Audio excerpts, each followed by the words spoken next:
You're listening to this podcast, so I know you've got a curious mind. Here's a helpful fact you might not know yet. Drivers who switch and save with Progressive save over $900 on average. Pop over to Progressive.com, answer some questions, and you'll get a quick quote with discounts that are easy to come by. In fact, 99% of their auto customers earn at least one discount. Visit Progressive.com and see if you can enjoy a little cash back. Progressive Casualty Insurance Company and Affiliates. National average 12-month savings of $946 by new customers surveyed who saved with Progressive between June 2024 and May 2025. Potential savings will vary. For a small business owner, every day is full of surprises. Some great, some not so great. Like when a client cancels their order at the last minute. But here's a surprise you will like. Progressive provides small business owners with 30 customizable coverage options to help keep their business going strong. So go ahead, surprise yourself. Get a quote in as little as 8 minutes at progressivecommercial.com. Progressive Casualty Insurance Company and Affiliates and third-party insurers. Coverage is not available in all states or for all vehicles and coverage selections.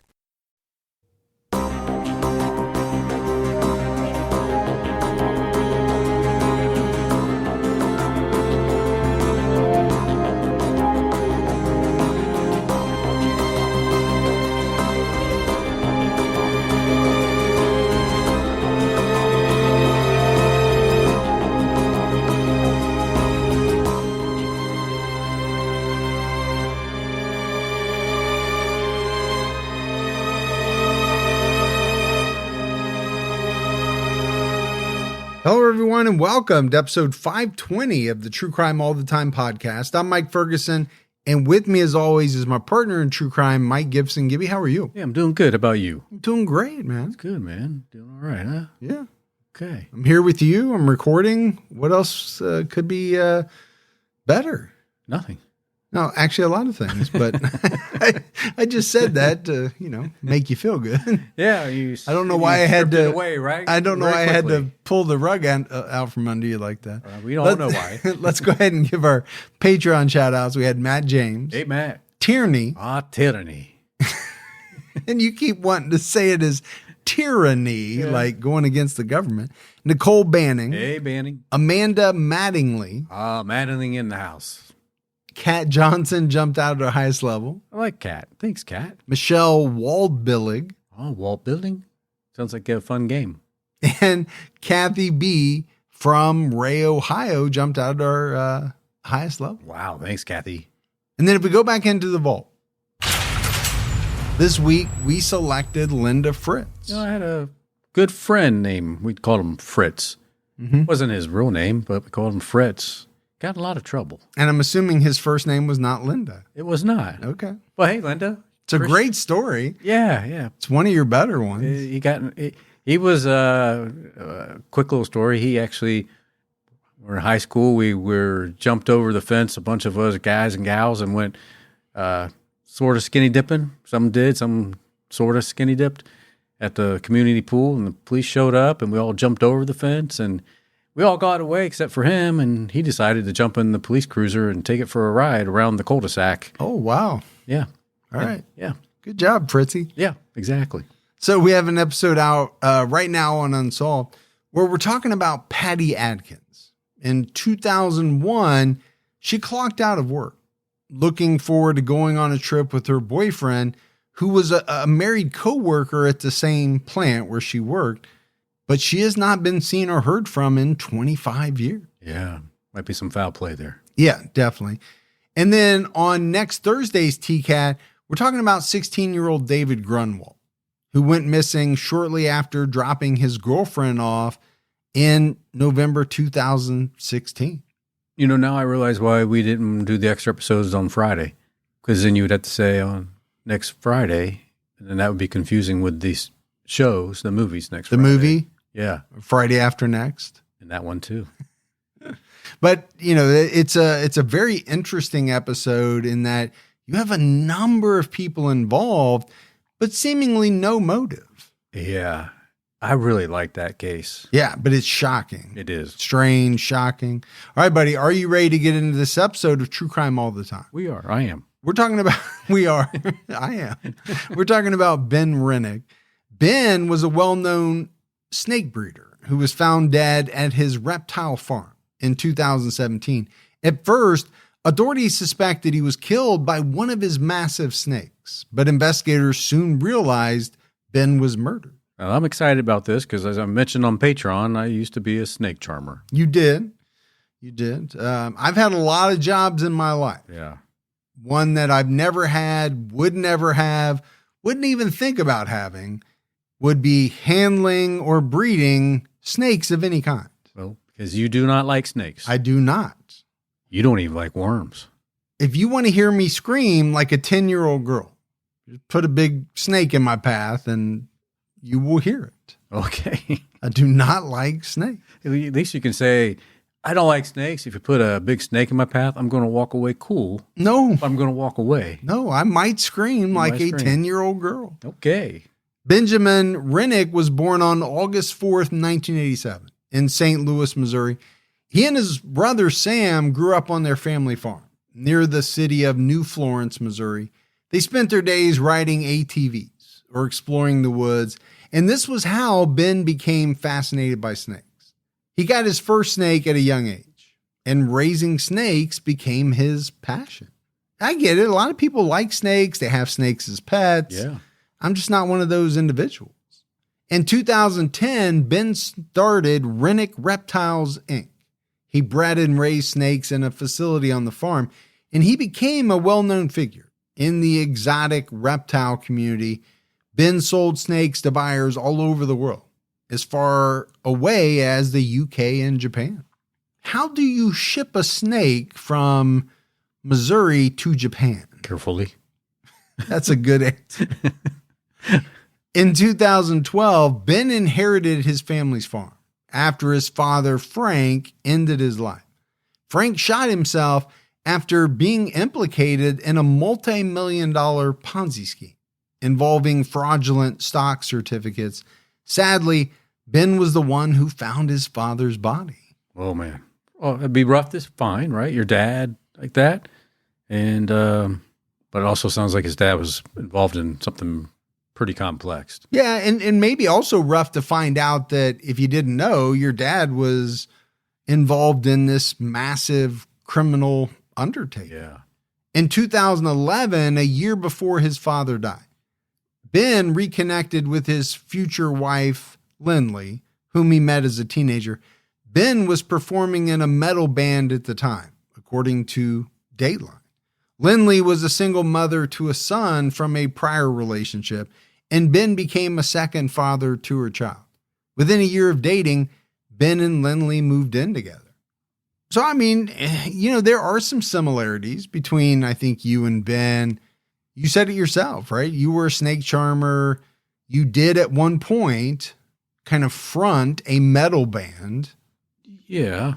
I mean, it didn't take off. Well, that's because you named it Afterbirth, which seemed very strange and off-putting to many people. But with metal bands, you want that. You want something like You want edgy. something edgy, but maybe a little less creepy. I don't know. Yeah. So the two had a small wedding. In 2014, they had a child together. The family continued living on the farm, and Lynlee helped Ben raise snakes at the facility on the property. At the height of the business, they had over 3,000 snakes, including species like the anaconda. Yeah, that's a lot of snakes. Yeah, I'm kind of like getting the chills right now thinking about it. Now, little garden snakes, I still don't like them. Yeah. But I'm not going to be overly scared. I know they can't really hurt you. I don't want to be around an anaconda because I have seen that movie, Anaconda. Because you ain't got no anaconda. No, I got. I think you're forgetting how that song goes. Maybe I am. Yeah. But rattlers, king cobras, anacondas, anything that can kill you. Vipers. I'm not into. You probably wouldn't do good if you were one of those passengers on the snakes on the plane. No, I would like to hang out with Samuel L. Jackson, though. That'd be fun. In a different way. Huh? In a different way. Ben attended reptile conventions around the country. According to 48 Hours, he was a rock star in the reptile world. He was known for breeding reticulated pythons, the world's longest snake in captivity. Wow. Nice. He was a rock star in the reptile world. Pretty cool. It is. I mean, when you think about, something very specific like that, I mean, it's kind of like how you were a rock star in your own world before you went into podcasting. Mm-hmm. Yep. I don't want to mention the subject matter. It'd be better if you didn't. Yeah. But I mean, you were well known. Ben's brother Sam also lived on the farm with his family. Sam recalled the 48 hours that they raised their kids together and enjoyed fishing together on the weekends. In 2016, Ben and Lynlee opened a day spa in Columbus, which had been a long-time dream of Lynlee's. She had previously worked as a massage therapist. Around that time, Ben realized that if he sold a portion of his business, he could make a substantial amount of money. According to his brother Sam, he planned to sell the majority of his ball python collection for about $1.2 million. Wow, that's nice. Apparently there's some money in snakes. So maybe you change your attitude a little bit? Maybe No. No. Oh, okay. No. By 2017, the deal was arranged, and Ben and Lynlee had just received their first payment of $200,000 at the time of Ben's death. On June 8th, 2017, Lynlee Renick called 911 after finding her husband lying in a pool of blood in the snake facility.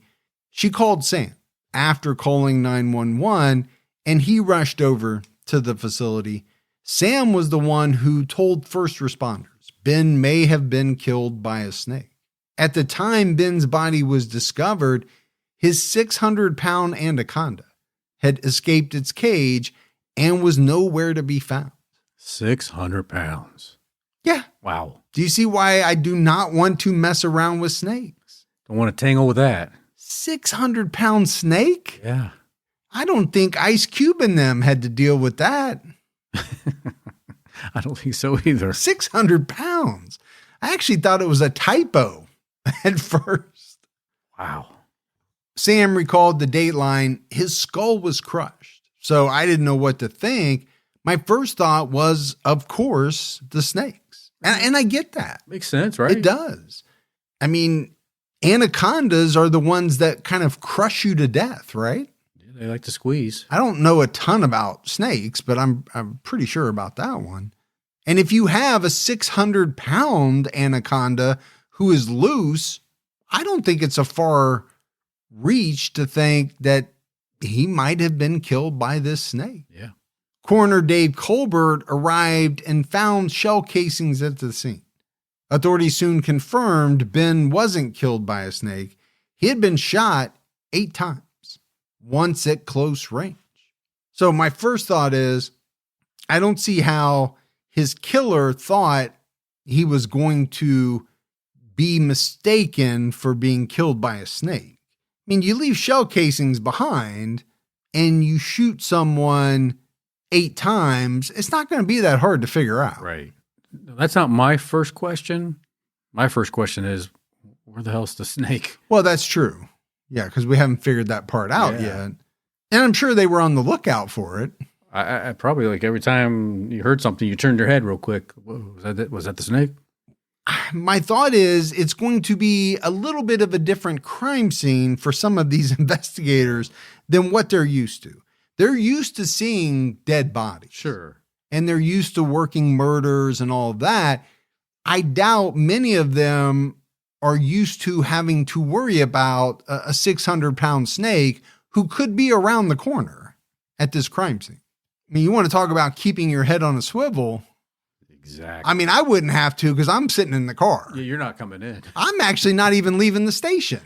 You just call me and I'll talk to you over the radio. Because I would be scared that this 600-pound snake might crush the car. I don't know what kind of snake we're talking about here. It'd probably find you because it will sense the fear in your sweat. It'll crawl up through some vital hole in the car somehow and get me.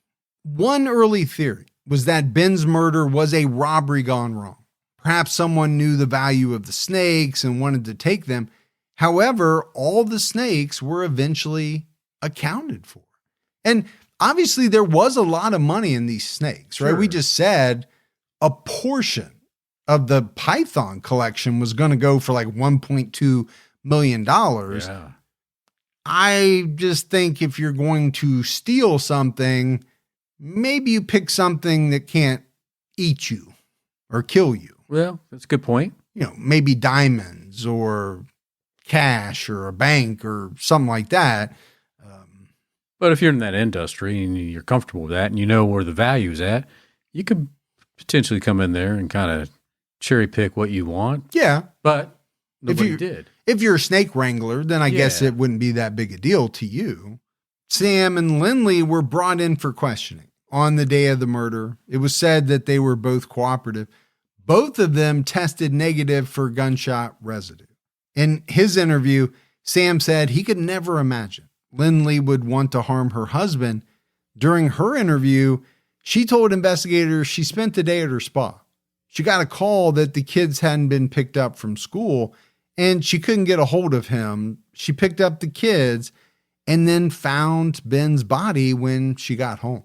Police asked her if Ben was possibly killed by a business rival, a disgruntled customer, or a resentful family member.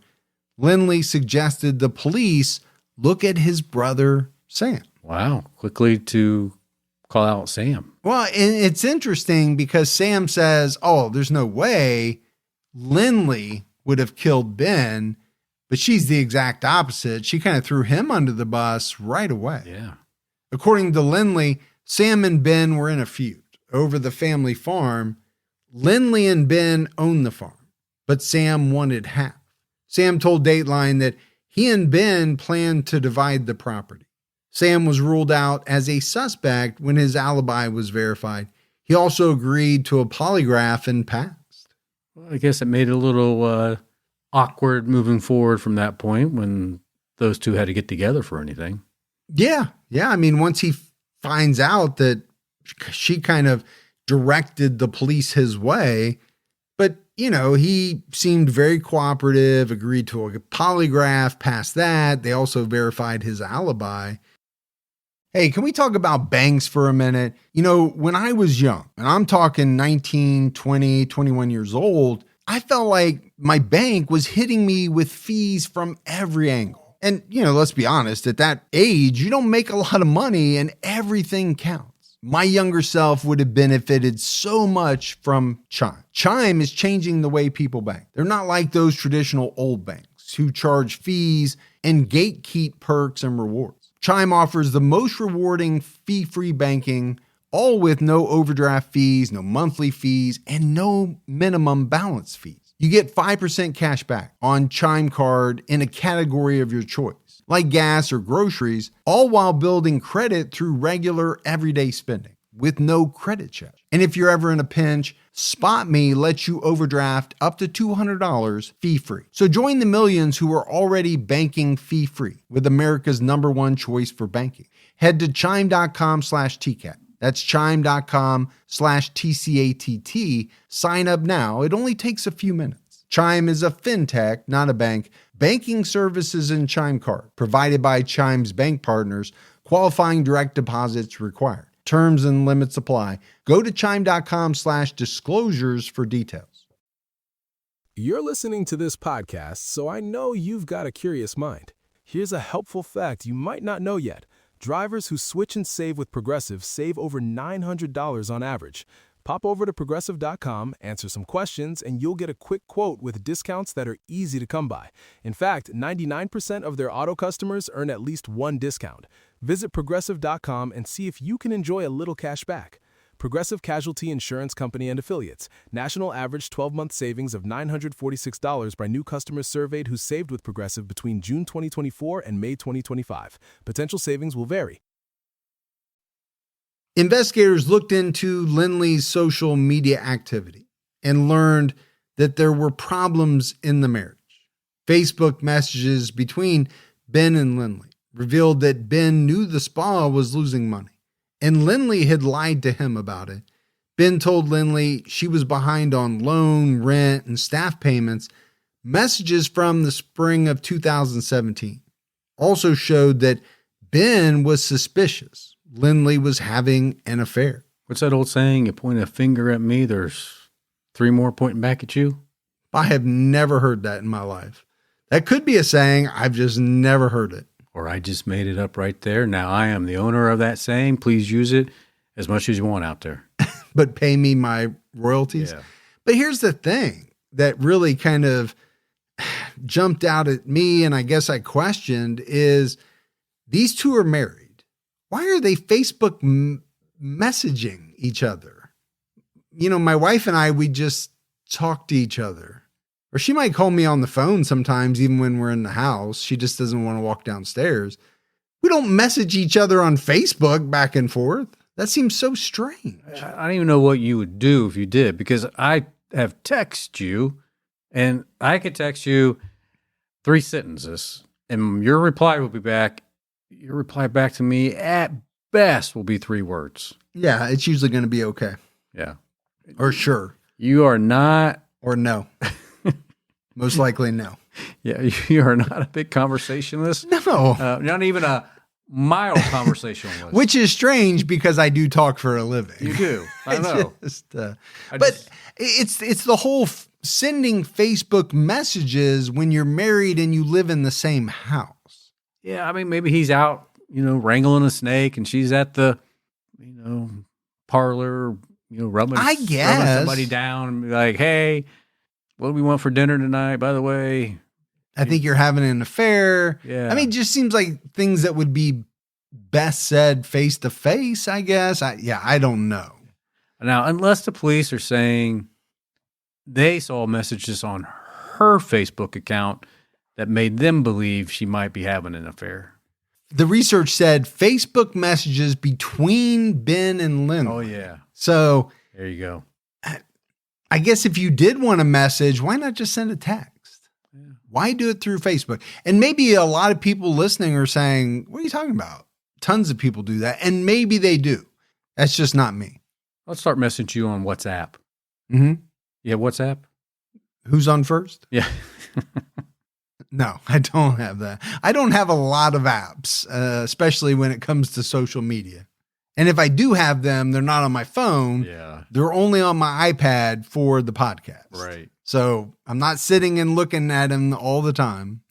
But this is a big deal, right? Investigators are kind of getting the idea that this marriage might not be solid, might have some problems. Not looking good. And there's also a thought here that Lynlee is having money problems. Hours before he was killed, Ben sent Lynlee a message that said, no more lying, no more keeping things from me, no more not paying people and thinking it's okay to pay later. Yeah, it sounds like he was a good business person. Like he understood how business worked, how, he was successful in running his business. And it sounds like she didn't have that skill set that he had. Yeah, maybe she didn't have the same business acumen. Yes. 11 days after the murder, police questioned Lynlee again, and they just flat out asked her if she was seeing someone else.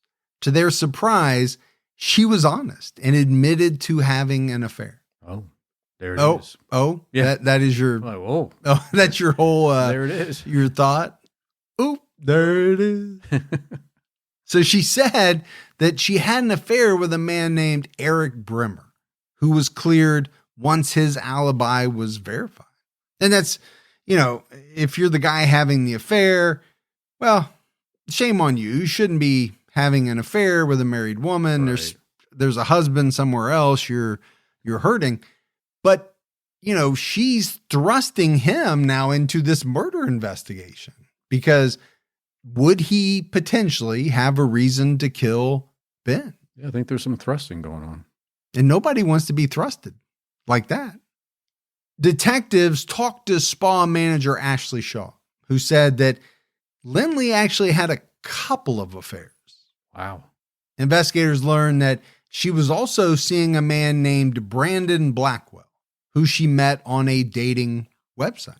Police interviewed Blackwell, who confirmed the affair and told an investigator he was in love with Lynlee. So, I mean, undoubtedly, she wasn't being faithful. She wasn't just being unfaithful. She was cheating on Ben with a number of men. Yeah, she was being unfaithful to him and her other lovers.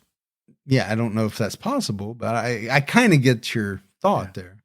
But here we go, right? Here's a couple that, if you don't know any better, they look really good, right? Yeah, from the outside. They have this really successful business. They're going to make a substantial amount of money selling off part of it. Mm-hmm. And, they got this new business in Columbus going with the spa. Everything's good. And I'm sure if they were people who put stuff on Facebook and Instagram, if you just looked at those things, you'd probably think like, this is the couple that has it going on. Yeah. But behind the scenes, things are not as good as they might appear. Yeah. And unfortunately, I think that's true with quite a few marriages. Police learned that Lynlee was the sole beneficiary of Ben's $1 million life insurance policy. Witnesses reported that she called the insurance company days after Ben died to find out when she could get the money. This always drives me crazy. I mean, your loved one just died. Are you hurting up for money that bad that you have to make that call?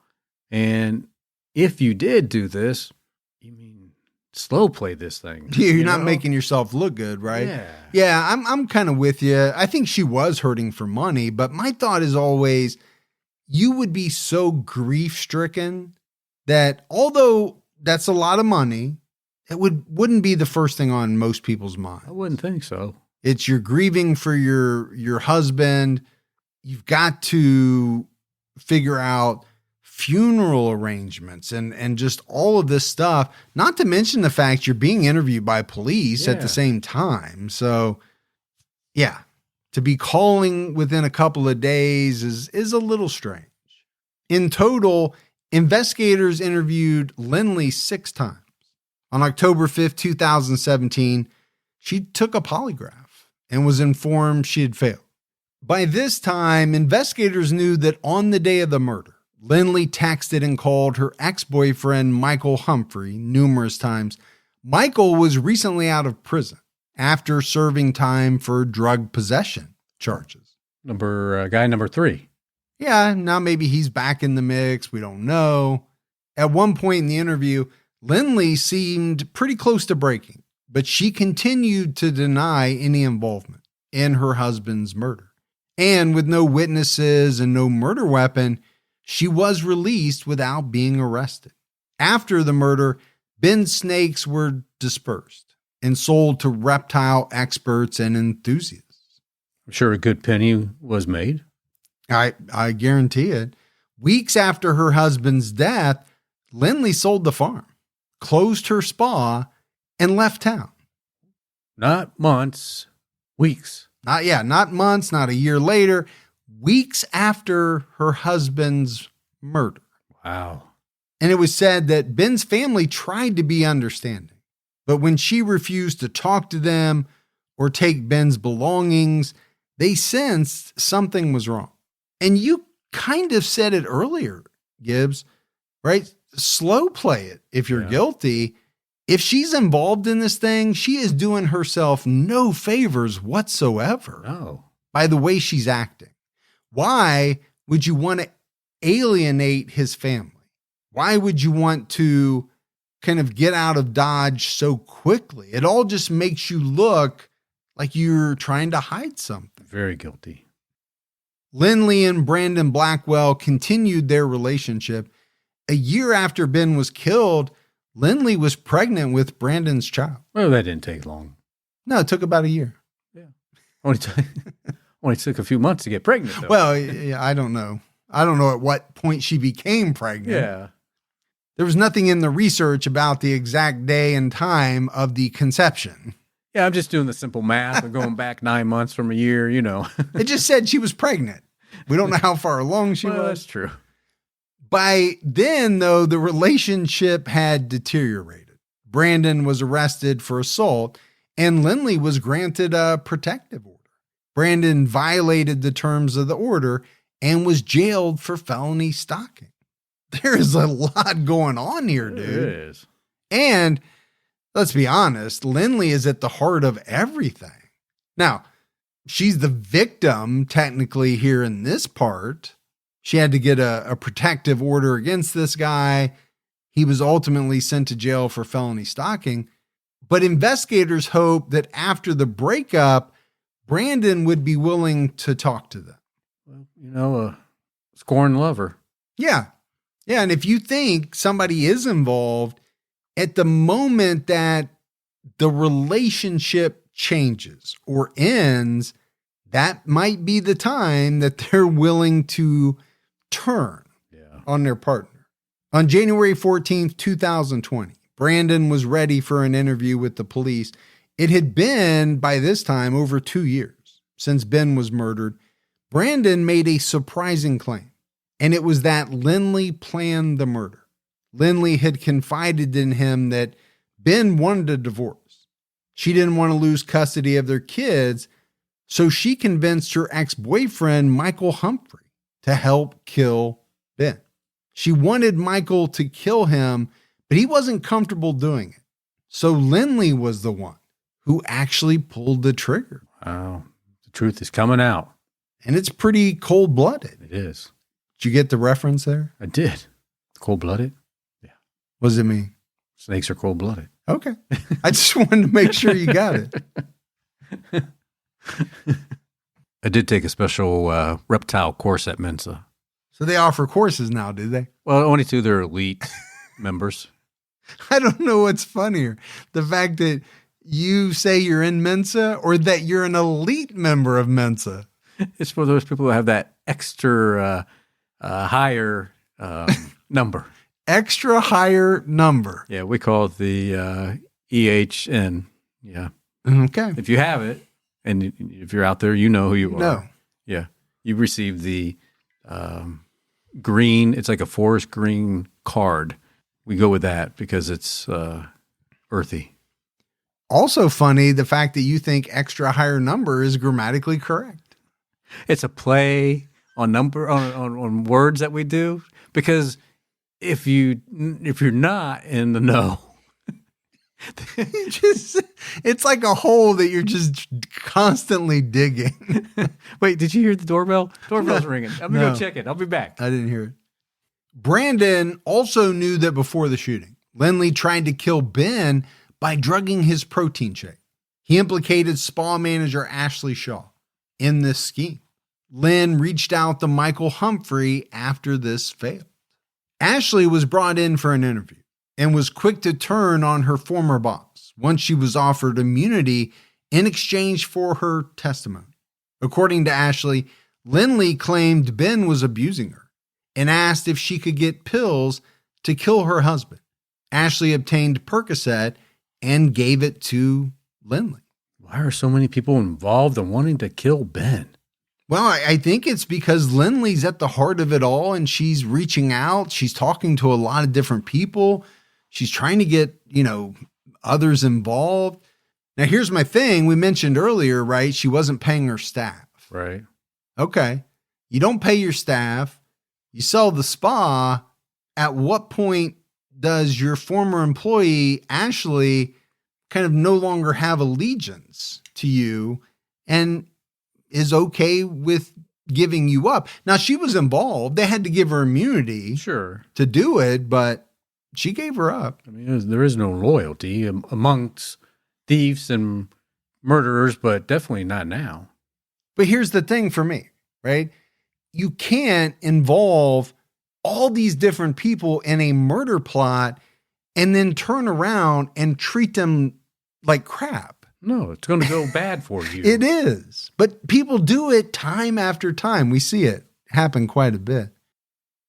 Folks, my wife and I, we're dog obsessed. We have 2 small 8-pound Malteses. One is 13 years old. The other is 2 years old. There's nothing we wouldn't do for them. They really are our babies now that our 2 girls are grown adults. And if anyone gets dog obsessed, it's Ollie. They deliver fresh, human-grade food in 5 drool-worthy flavors so that my dogs can live their best life too. You could say Ollie feeds the obsession. Ollie's fresh recipes are developed by real chefs with gut-friendly ingredients that support better digestion, energy, skin health, and even poops. And from the moment you start your subscription, everything is tailored to your pup. The meals are perfectly portioned, and you even get a pup tainer, a scoop for easy storing and serving. My oldest dog has always been obsessed with food, but my younger dog is a picky eater. But here's the thing, they both love Ollie. So get ready for both you and your pup to be obsessed. Head to ollie.com/TCAT, tell them all about your dog, and use code TCATT to get 70% off your welcome kit when you subscribe today. Plus, it's risk-free with their obsession guarantee. That's OLLIE.com/TCAT and enter code TCAT to get 70% off your first box. Ollie, feed the obsession. For a small business owner, every day is full of surprises. Some great, some not so great. Like when a client cancels their order at the last minute. But here's a surprise you will like. Progressive provides small business owners with 30 customizable coverage options to help keep their business going strong. So go ahead, surprise yourself. Get a quote in as little as 8 minutes at progressivecommercial.com. Progressive Casualty Insurance Company and Affiliates and third-party insurers. Coverage is not available in all states or for all vehicles and coverage selections. Ashley confirmed that Lynlee contacted Michael Humphrey. When this plot failed, Lynlee initially claimed Michael was the shooter, but later admitted to shooting Ben herself. I mean, she is really not only a mastermind, but she is heartless. She is. In this whole thing. I mean, if she's guilty. Shooting your husband to kill him, and let's not forget, it's the father of her kids. How could you do that? Well, he was the biological father to one, but it sounded like he was really a father to her other children as well. Yeah. He loved them, helped take care of them. On January 16, 2020, Lynlee Renick and Michael Humphrey were arrested and charged with murder and armed criminal action. Humphrey went to trial first in October 2021. Prosecutors told the jury that Humphrey drove Lynlee to the farm on the day of the murder. The defense acknowledged this fact, but denied that Humphrey gave Lynlee the gun used in the shooting. The defense argued that Humphrey was lured to the snake farm by Lynlee, who said she wanted protection from Ben. He had no idea she planned to kill Ben and was shocked when she shot him. But Assistant Attorney General Kevin Zellner said Humphrey's claim that he knew nothing of Lynlee's plot doesn't fly with common sense. He pointed out texts between Lynlee and Humphrey hours after Ben was shot, which appeared to show them arranging for Humphrey to set up another massage appointment at Lynlee's spa. Okay, yeah, I see where he's going with this. If you don't know anything about it and you're so shocked when she shoots her husband, are you then going to act like nothing happened? Are you going to send kind of innocuous messages back and forth about setting up an appointment at the spa for a massage? No, probably not. No, you shouldn't want anything involved at that point. And not to mention the fact that, obviously he never went to police or, never said anything about it. He did just get out of prison, so I'm pretty sure he was also worried about being sent back. Yeah, that's true. I get that. But if that's the case, maybe you shouldn't get involved in a murder plot. Exactly. Stay away from that stuff.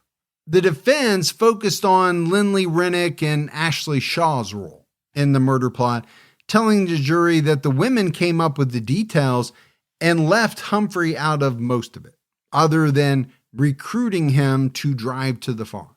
The jury heard Humphrey's interview from the day of his arrest, where he said he didn't know of Lynlee's plan to kill Ben. He went to the farm with Lynlee to help her get her belongings as she ended her marriage with Ben. He thought he was there to make sure things didn't get out of hand. When they got out of the car, she tried handing him a gun, which he pushed away. Humphrey said he didn't see the gun after that. he and Lynlee met Ben at the snake barn. Only 10 seconds after they walked in, he heard the first gunshot. He then ran out to the car. It's not the worst story I've ever heard. No, but is it believable?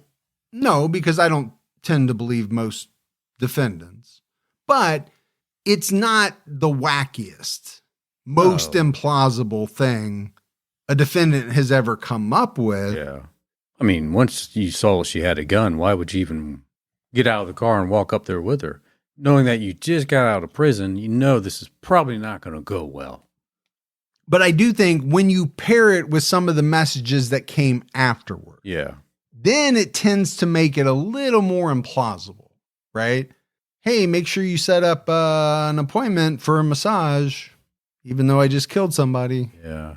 You know, that doesn't seem to make a lot of sense. It doesn't. But if you just had the story and nothing else to go with it, maybe a jury could say it's plausible. Sure. Lynlee's former boyfriend, Brandon Blackwell, testified at Humphrey's trial, telling the jury Lynlee confessed to him that she and spa manager Ashley Shaw plotted to kill Ben with Humphrey's help. Here again, right? You tell someone the details of a murder who you then later break up with and file a restraining order against or a protective order against. Yeah. Okay, that person's probably not going to be real happy and at some point might be eager to help the police in your prosecution. Yeah, you don't want to be with me? I'm going to show you what I'm going to do to you now. Now, at the same time, the jury has to weigh his credibility, as they do with everyone, and he has some things going against him, namely some violence, a protective order, things like that. And maybe a good reason to get back at her. Yeah, that's true. On October 20th, 2021, Michael Humphrey was found guilty of second-degree murder and armed criminal action. He received a life sentence, but was granted the possibility of parole because he agreed to testify against Lynlee. Man, I am pretty certain he is hating the fact that he reconnected with his previous girlfriend coming out of prison. Yes, because he had just gotten out of prison. He could have started his life over. He could have walked the straight and narrow, met somebody new, made the best of it. And now he's going to potentially spend the rest of his life back in prison. I'm pretty sure those massages were not worth it all. And you're using air quotes. So you think this was not a reputable massage place? I'm thinking he got special attention. That could be. Yeah. That could be. But here's another smart thing, right, that the prosecution does. Hey, we'll give you the possibility of parole if you testify against Lynlee. And these are the types of deals they have to make all the time. For sure. After the conviction, Humphrey admitted he provided the murder weapon and told investigators where they could find it. It was hidden in his girlfriend's mother's attic. Good for him, because he has it still. For me, I never understand why people hold on to those things. Like, get rid of it. Break it down in multiple pieces and get rid of it. Why are you holding on to it? Yeah, but like you said, good for him, because if he didn't have it, maybe he's not able to make the deal. Right. He can definitely make this deal because he has concrete evidence. But I'm with you. I don't know why murderers keep those weapons. It's only going to hurt them if it's found. While preparing for Lynlee's trial, her defense requested to keep Brandon Blackwell out of the proceedings because he invoked his Fifth Amendment rights during a May and November 2021 deposition. He refused to talk about his pending stalking case, stemming from his violation of the protective order granted to Lynlee. The judge approved the defense's request. And that's a blow to the prosecution. Sure it is. Right? Not having this guy, not being able to call him. Lynlee's murder trial started in December 2021. In opening statements, the prosecution told the jury that Lynlee plotted to kill Ben twice and was assisted by spa manager Ashley Shaw and her ex-boyfriend, Michael Humphrey. She first tried to kill him by drugging his protein shake. Ben became sick, but didn't die. And then 2 weeks later, she shot him 8 times. Lynlee didn't want to divorce Ben because she was scared of losing custody of the children. Ben was also in the process of selling part of his business, like we said, right, for $1.2 million. And she was the sole beneficiary of his $1 million life insurance policy. Yeah, she wanted that money, right? The 1 million, the 1.2, and whatever else they would eventually get for all the other reptiles. And she sold the farm. And the farm. Which was allegedly supposed to be divided with Sam. Yeah. And it sounds like she sold the whole thing, took the money and ran. But, people kill for a lot less. This is quite a bit of money. Yeah. The defense said Lynlee and Ben were infatuated with each other and supportive of each other's businesses. However, they fell out of love because Lynlee was a victim of unwanted sexual advances and abuse from Ben. Lynlee confided this to Michael Humphrey. Now, I understand the abuse, but I'm not sure about the unwanted sexual advances. Yeah, maybe she just didn't want him from Ben. No, I think that's exactly what it was saying. Yeah. But husbands often make advances towards their wives that are shot down. I don't think that's criminal. Yeah, I mean, when you're married for a while, you're going to hear that no a lot. I mean, you hear it probably 2, 3, 4 times a week? Yeah, at least. It's not a day. Over 30 years? Yeah. I never thought about being charged criminally for that. But now, and I'm kind of joking around here, but I'm definitely separating that from any abuse. Oh, absolutely. That is being alleged. Yeah. It just said unwanted sexual advances. I believe there are a lot of unwanted sexual advances in any marriage. It's just that one of the individuals in the marriage says no. Yeah, or honey, I got a headache. Yes, that happens all the time. So I was a little confused by that. Maybe there's something more to it that I'm not thinking. Yeah, potentially, yeah.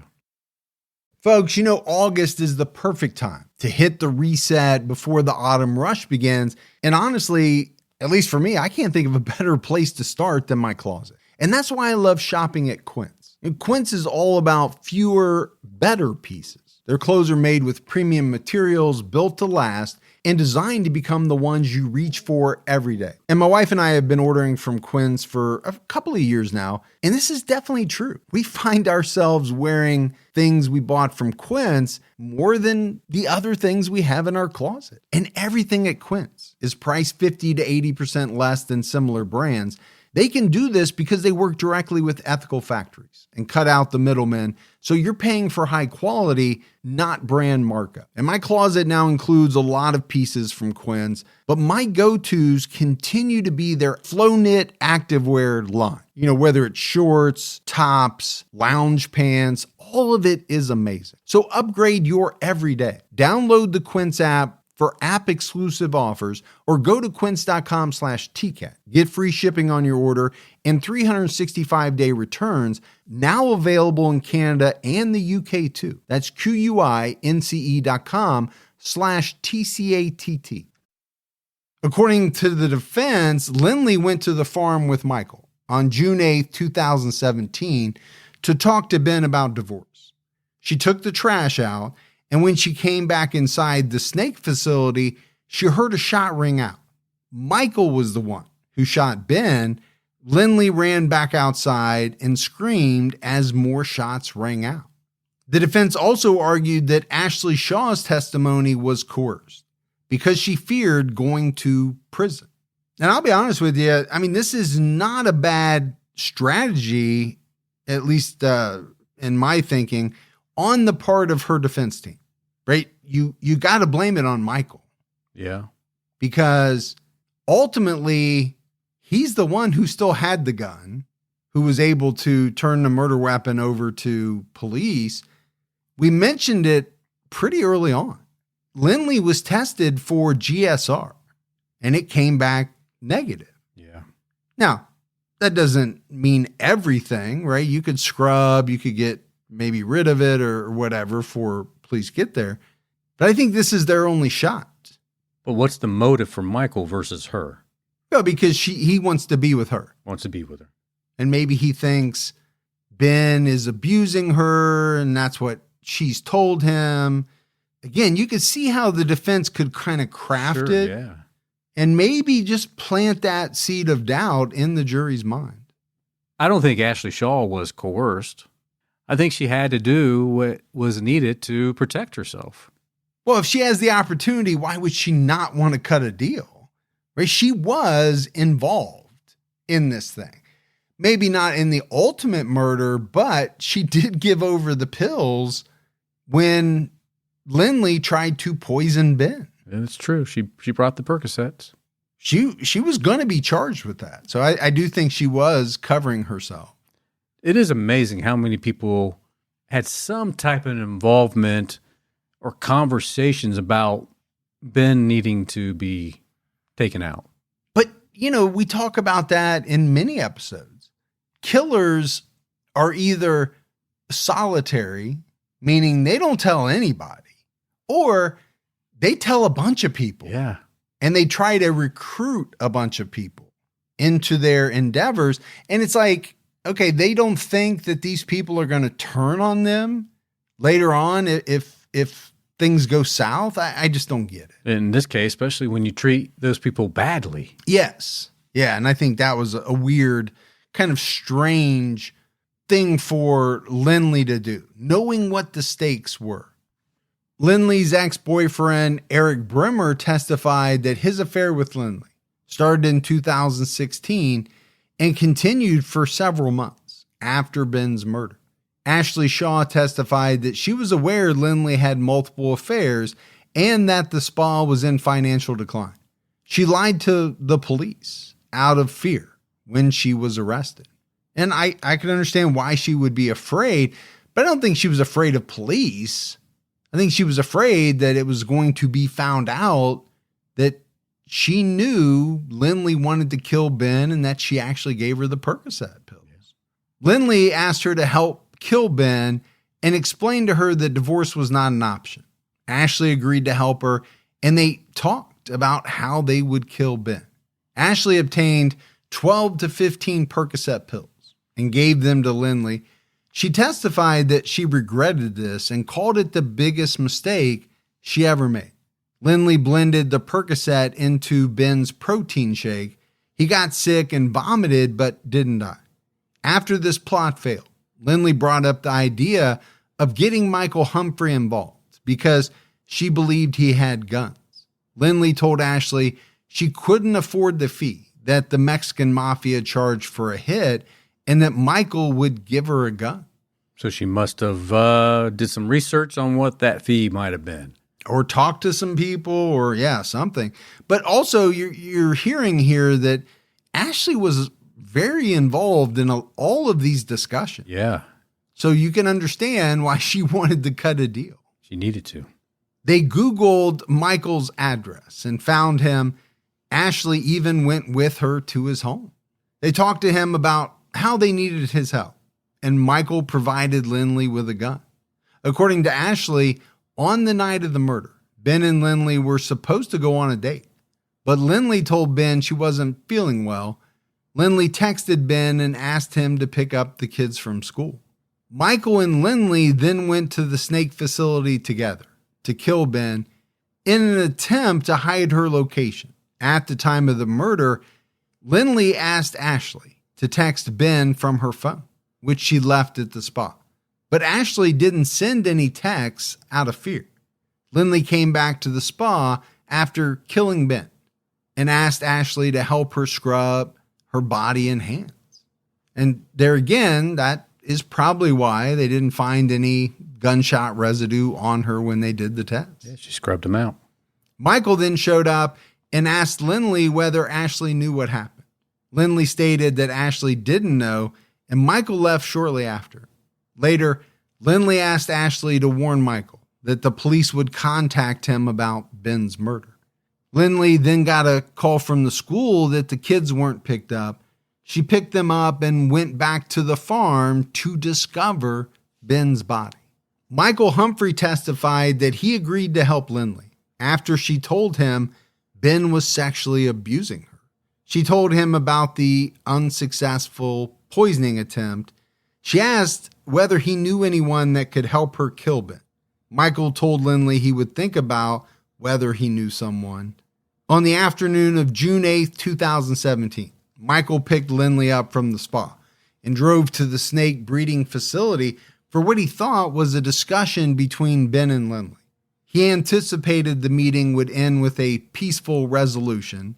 He entered the snake house with Lynlee, and she told Ben he was an old high school friend who was there to check out the snakes. Ben walked towards the snake containers. Michael stayed by the doorway, and Lynlee followed. Michael heard a gunshot and saw Lynlee standing there, holding the gun. He heard several more gunshots as he left the building. Lynlee then came running outside and told him to drive. He didn't recall seeing any blood on her. He admitted to lying and leaving out details and said he eventually told the state police where the gun was. And I think, Gibbs, you can see why it was so important for the prosecution to have both Ashley and Michael. Yeah, critical. They needed them to corroborate, all of this evidence, or really lack of evidence, but their theory of what Lynlee had done, put the gun in Lynlee's hand, put her as the shooter. They needed both these people. Yeah, it helped tie the whole story together. Now, I don't know if Michael was being 100% truthful. It did seem to me like he potentially was softening his part a little bit. Yeah. Saying, well, I didn't know it was going to happen. I just thought we were going out there for them to talk, and I was going to stand by for protection. Maybe that's true, or maybe he knew she was going to kill him. I don't know. But if you bring a gun to something like that, it could go bad. Right. And he gave her the gun. Yeah. But did he need to lie? Right? Normally when you make a deal, you don't need to lie. Right. Although some deals, if you implicate yourself in the actual murder, the deal goes away. So there could be a part of that here as well. Spa employee Rachel Hunt, who was also offered immunity, testified that Lynlee told her on June 8th that she and Michael were going to kill Ben. Telling another person, hey, I'm going to kill Ben. She's just talking about this at the spa to all her employees. She must really thought these other girls were part of her squad and they were tight. And they would never turn on her. Yeah. I tell you what, you get offered immunity, people will turn. Quickly. No doubt about it. And let's not forget, at one point she stopped paying them. The spa closed. So really any allegiance they had to her at some point was probably broken anyway. The prosecution noted that Lynlee called and texted Ben, expressing concern when she knew he was dead. Those texts and calls were meant to create an alibi. And the one thing I will say is, she did plan quite a bit of this out. She did. She did a lot of stupid things, but, leaving the phone behind at the spa and asking Ashley to send texts, to help create an alibi. Yeah. Sending, these texts to Ben, hey, I'm getting worried about you, things like that. It's all very cunning. The prosecution noted that in the hours after the murder, Lynlee texted and talked to the man she was having an affair with. Additionally, shell casings recovered from the crime scene matched the gun Michael Humphrey said was used to kill Ben. And I think all of this is very damning. Just hours after the murder, you're texting and talking to this guy you're having an affair with. Yeah. We know just like 2 days after the murder, she's calling the insurance company. And then I think, once Michael provides the gun and it turns out that the bullet casings match, okay, pretty hard to argue that gun was not involved. Now you can argue who pulled the trigger. Can do that.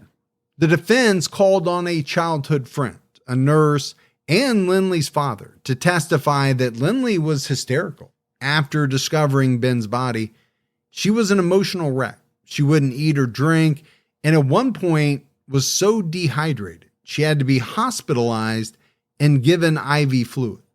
Oh, but she could call her ex-boyfriend? Yeah.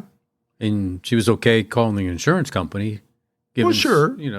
Some critical details to get that policy going. But even if you're not broken up about it, Yeah. is it in your best interest to be hysterical, to play the part of the grieving wife? Absolutely. And maybe you don't drink anything, so you do become dehydrated and you have to be taken to the hospital. It kind of all works in your favor. It's all acting 101. Lynlee decided to testify in her own defense. She told the jury that she wanted to divorce Ben, not kill him. She did say she had 3 affairs while they were married. She also described aspects of her relationship with Ben. For example, she testified that Ben became angry with her one morning because she didn't wake up one night while he was having sex with her. Okay. I don't know how that happens, but... Well, I guess it can happen. I think it'd be weird. It might go back to what she was calling unwanted sexual advances. Sure. But to me, you've gone past the part of an advance. Yeah. To me, an advance is, hey, honey, do you want to go to the rumpus room? It's what she's trying to say. It's more of an assault. Well, yeah, she's describing an assault while she's asleep. Yeah. And that's why I was kind of saying earlier, I was real fuzzy on the unwanted sexual advances versus the abuse, because to me, those are 2 very different things. Now, if you're not married to someone, obviously, sexual advances get real tricky. If you are married, they're kind of part of married life, and they're either reciprocated or, in my case, they're often turned down. And for good reason. And for good reason. She said the real reason she wanted a divorce was because Ben resented the time she spent with the children. She felt he wanted her to choose him over the kids. I got to be honest with you. If I'm a juror, I'm not really buying that one. And it's hard to buy it, right? Because he is not there to provide his side of the story. Yeah, he can't defend himself, obviously. Now, could someone resent the amount of time you spend with your children? Yeah, obviously it could happen. Is that how most people feel? I would say no. Let's not forget, one of the children was his biologically. Yeah. And the others, it seemed like he cared for a great deal. Like they were his own. Yeah. Lynlee testified that she brought Michael to the snake farm that day because she was worried Ben would get physical. She was thinking about how to bring up divorce. When she and Michael arrived at the facility, Ben was outside taking the trash. She took the trash, and when she went back inside the facility, she saw Michael pull the gun on Ben. She screamed and ran outside and then heard more gunshots. If you were that concerned that things could get physical, why even go confront somebody? Do it on the phone, right? Do it through an attorney. Or, remember we talked about earlier, the massive amounts of Facebook texts or messages that they sent each other, which I thought was strange. But here, this might be a time to send some type of message rather than have a face-to-face meeting. Right. If you think it's going to get out of hand. Lynlee testified that she didn't know exactly what happened. In her words, she suspected something happened, but she didn't want to believe it. She was frozen with fear when Michael emerged and ordered her to get in the car. She didn't recall what was said in the 50-minute ride back to the spa. Ashley helped her clean up, but she was still out of it.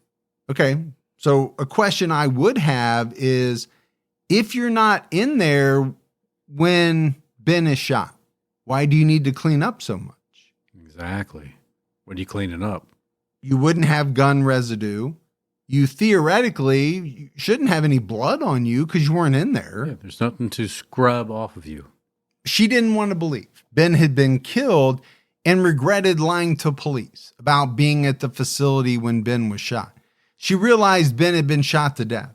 When she returned to the snake farm after picking the kids up from school, Lynlee testified that she was hysterical and told an EMT a snake could not have done this. She lied to the police during the 6 interviews she had before she was arrested. She never told them Michael was the killer and tried to throw police off his trail by pointing the finger at Ben's brother, Sam. And I think all of that goes against her. It does. And I don't think she was trying to throw the scent off of Michael. I think she was trying to throw the scent off of her by calling out Sam. Yeah, I'm with you 100%. But when you then later get on the stand at trial and try to bring these things up, Yeah. they're not going to fly because everything you've said on record before this doesn't match, right? If you stick with the same story all the way through, well, maybe then when you get on the stand, the jury might believe you, but they're not going to believe this. Even if, if she lied once to the police and then came clean, but, she said she lied. All 6 interviews, she lied. She doubled down on what she thought she needed to do, and it didn't work out for her. On December 9th, 2021, Lynlee was found guilty of second-degree murder and armed criminal action. The jury recommended 16 years in prison, 13 years for murder, and 3 years for armed criminal action. On January 24th, 2022, the judge upheld the jury's recommendation for sentencing. The judge told Lynlee, per ABC 17, "You're awful lucky, ma'am. You're going to get out in your 40s, and my 40s weren't too bad. I just hope you don't kill again." Man, she really got lucky. I think she got extremely lucky. I feel like this was extremely light. But again, she was found guilty of second-degree murder, right? Not first-degree murder. Yeah. And to me, this really was first-degree murder because if she killed him, she undoubtedly planned it out. Yeah. Not once, but twice. Maybe just the jury felt they could make the second-degree murder stick, maybe because they weren't 100% that she did it all on her own. Yeah, I mean, who knows, right? We weren't in the jury room. Ben's brother Sam read a statement on behalf of the family. He said, "Lynlee made up a web of lies to cover up the crime," adding, "She led me directly to my brother's dead body, then put on a show, an act." In February 2022, Lynlee filed a defamation lawsuit against her ex-boyfriend, Brandon Blackwell, alleging he lied to investigators about the murder. Lynlee's attorney, Connie Sullivan, told ABC 17 he had criminal charges pending that he was trying to get out of. He took the fifth and didn't testify. So the jury in the court never got to hear the statement that started the charges against Lynlee. Prosecutors dropped the stalking charges against Blackwell following Lynlee's conviction.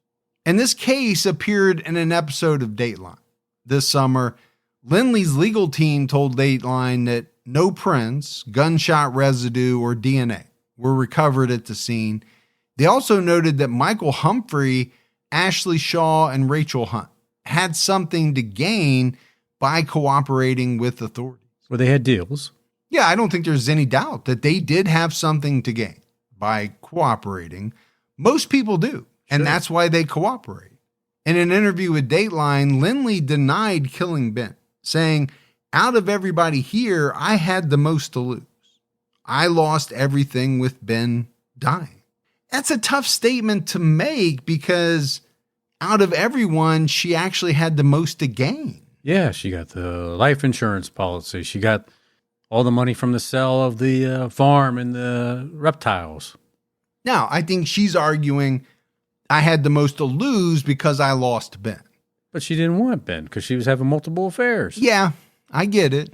But what is she going to say? Sure. In January 2023, Michael Humphrey filed an appeal seeking a new trial. Michael's attorneys argued the judge should not have allowed a key witness to testify about what a co-defendant in the case told him about who killed Ben. Brandon Blackwell should not have been allowed to testify at trial. Blackwell told investigators that Lynlee told him about the shooting when they started dating after Ben's death. Blackwell claimed Lynlee recruited Michael to help her get a gun and kill Ben. Michael's defense argued that this testimony was inadmissible hearsay. His defense did not object to this at trial. In August 2023, Michael Humphrey lost his appeal to the Missouri Court of Appeals. The court ruled that because the state lowered the first-degree murder charge to second-degree murder and dropped the armed criminal action charge, Humphrey gave up his right to a direct appeal. So they made a deal, and he has to stick with it. So as we wrap this one up, Gibbs, Ben Renick was murdered shortly before his 30th birthday. His life was tragically cut short, but his legacy lives on in the exotic reptile community. In fact, a new breed of snake called the Renick ghost was named in his honor. That's cool. It is cool. And we said it, right? He was a rock star in the reptile community. His wife, Lynlee, was convicted of killing him.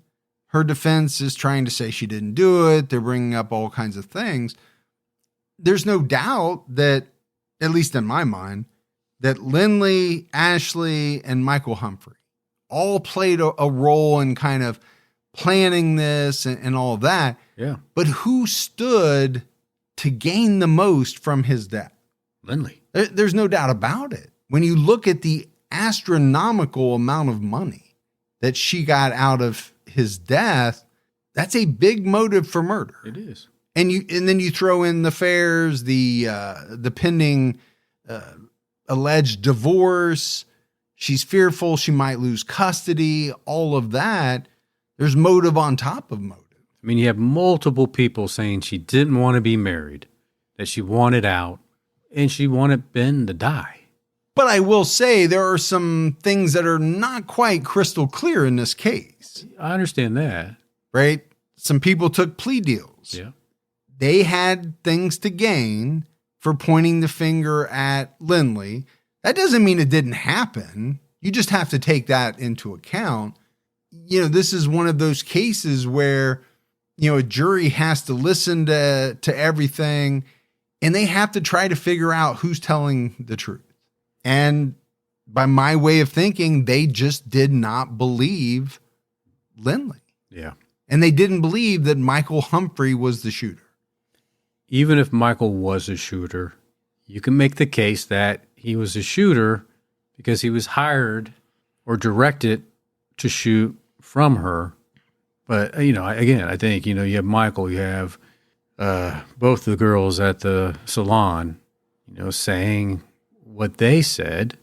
I think it's hard to dispute when you have that many people saying the same thing. I don't think Michael, Ashley, and Rachel got together and said, hey, let's conspire against her. Well, you'd have to believe that, right? To think they were all lying right against Lynlee. My thing is, I don't know what Michael Humphrey has to gain by killing Ben himself without direction from Lynlee or in conjunction with Lynlee. Yeah.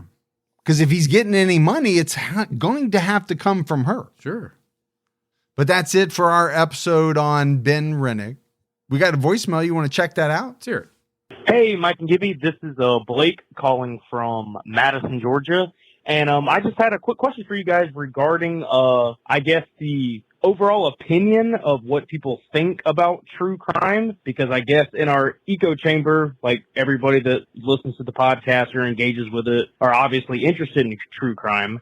But I've seen some stuff from outside of the true crime community, just basically like from public shooters or mass shooters or whatever, that are saying that true crime is harmful and that generally everyone in the true crime community's got like something wrong with them and that talking about true crime is harmful. So I guess my question is, have you guys dealt with that, or do you just primarily deal with people in the community? I can't imagine someone has come from, outside just to attack you guys. But I guess I was just wondering what your guys' opinion is on people that are outside of the true crime community and what they might think about us that are, obsessed with it and are constantly looking into it. But yeah, that's just my question, and keep your own time ticking. Thanks. All right. Thank you so much. I think it's a great question. Yeah, obviously we hear stuff all the time. You read it, not so much directed towards us specifically, but you read stuff all the time. My take on it has always been that a lot of people are fascinated by true crime, not because they want to emulate any of the things that we talk about or things that happen in these cases. They don't want to be like these people. They want to know what makes these people tick. Right. They also want to know what to look for, maybe signs, ways to help keep themselves safe. There's a lot of reasons people are into true crime. Is there some morbid fascination? Yeah, and I think in a sense, but to me, it's not because people listening want to do any of these things. They're trying to figure out how these people can do it, how they get to the point where they're driven to do it, stuff like that. Yeah. And I think even on the unsolved stuff, they're trying to help figure out who. Yeah. Yeah, absolutely. But appreciate the voicemail very much. All right, buddy, that is it for another episode of True Crime All the Time. So for Mike and Gibby, stay safe and keep your own time ticking.